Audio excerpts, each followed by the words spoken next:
Hey there, Scott Johnson here, and welcome back to another video.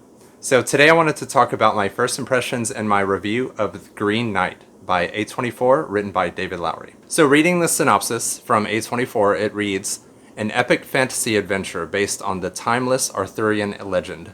The Green Knight tells the story of Sir Gawain, played by Dave Patel, King Arthur's reckless and headstrong nephew who embarks on a daring quest to confront the eponymous Green Knight, a gigantic emerald-skinned stranger and tester of men. Gawain contends with ghosts, giants, thieves, and schemers in what becomes a deeper journey to define his character, and prove his worth in the eyes of his family and kingdom by facing the ultimate challenger.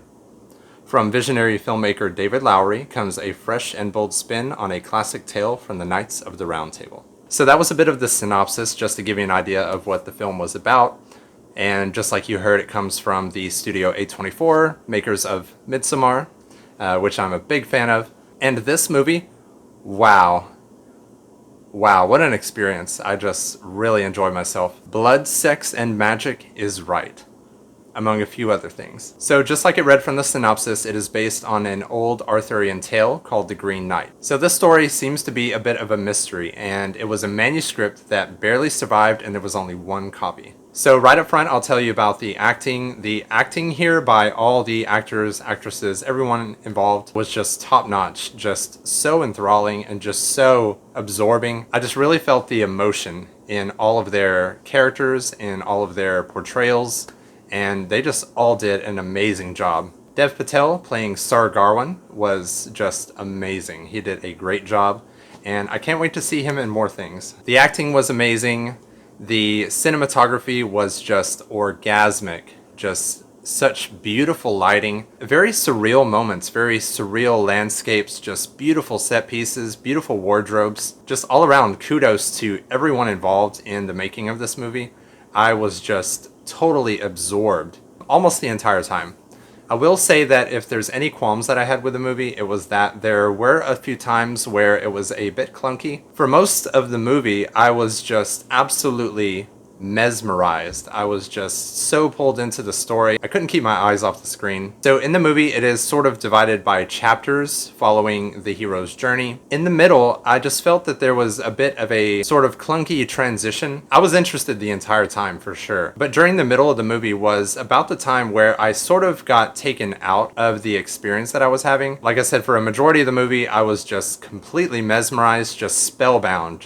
I felt like I was under a spell. It was amazing. But in the middle, I just started to sort of lose focus, and there were, of course, a few moments throughout where I was just sort of taken aback. I was just like, where did that come from? Why did that happen? How did that happen? How did he get that? And just a few moments like that, but as it continued on from some of the middle sections, I just got sucked right back in until the very end. I just had an amazing time watching this movie.